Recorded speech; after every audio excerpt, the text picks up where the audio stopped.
Salut, ici Yann Desjardins Glenelm. Je fais encore une vidéo aujourd'hui pour vous montrer les melons qu'on a fait cette année. Surtout comment décider si un melon est prêt. C'est quelque chose qu'on apprend avec l'expérience. C'est pas toujours évident. Mais avant de commencer, je vais vous montrer notre rang de melons. Bon, alors ça commence là-bas, à côté de l'auto. Ça continue ici.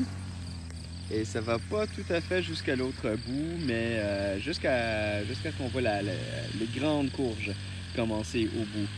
Les petites, c'est des melons. Alors, on a fait beaucoup de melons cette année. On s'est lâché là, c'est un peu.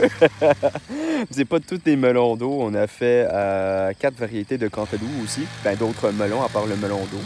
2 variétés de melons d'eau. Un melon charentais, qui est comme un cantaloupe, mais plus aromatique, un peu plus petit.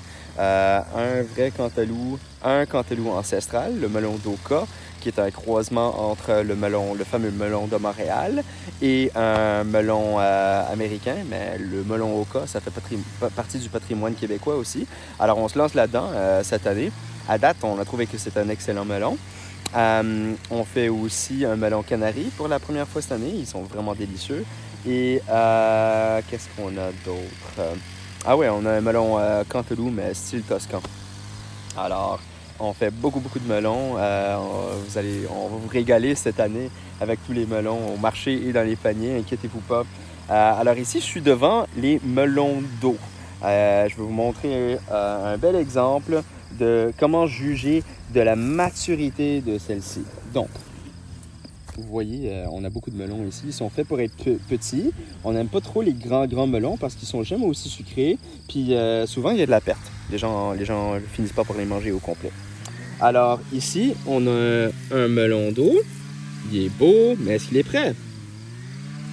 Le premier indice, c'est la petite tendrille qui est ici. Normalement, elle se dessèche quand le melon est prêt. Alors, elle va devenir brune jusque là.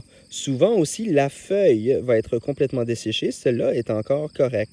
Donc, ces plants-là, ils ont fini par avoir probablement une maladie racinaire. Les fruits sont encore géniaux, mais c'est normal que les plantes dépérissent au moment de la récolte. C'est un peu leur signe que le melon est prêt le plant se donne pour mûrir les fruits, pour assurer un bon taux de sucre.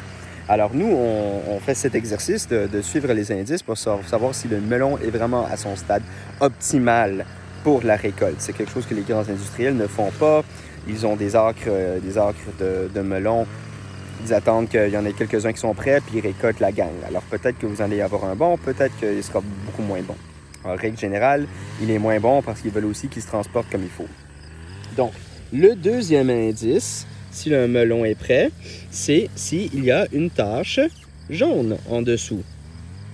Souvent, il va y avoir une tache là où le melon était par terre. Ça va être plus clair, la couleur sera moins foncée. Mais, alors ça c'est le cas ici, la couleur est moins foncée, mais il n'y a pas de trace évidente. Alors que ce melon-là, on voit la petite tendrille, elle est complètement desséchée, elle est brune. Lui, il a le point moins foncé qui, au lieu d'être vert pâle, est rendu orange. Alors pour moi, c'est un signe clair que ce melon-là est prêt. Celui-ci, puisqu'il n'a pas de point clair du tout pour juger, c'est relativement commun. Il y a une troisième façon de juger si le melon est prêt.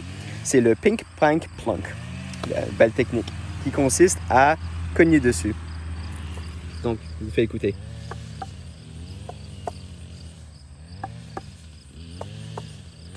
Vous entendez la différence?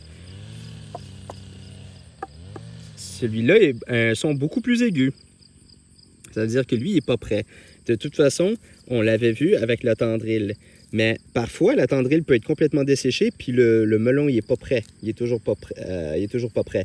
Donc, on vérifie la tendrille, on vérifie la tache et on cogne dessus pour voir, avec ces 3 indices, si le melon est prêt. Et ça, on le fait à chaque jour pendant la saison du mûrissement. On se doute que la plupart de ces melons-là sont prêts, mais le premier là qu'on a vérifié, lui, il n'est pas encore prêt. On va le laisser encore quelques jours pour qu'il développe ses sucres. Merci et bonne journée.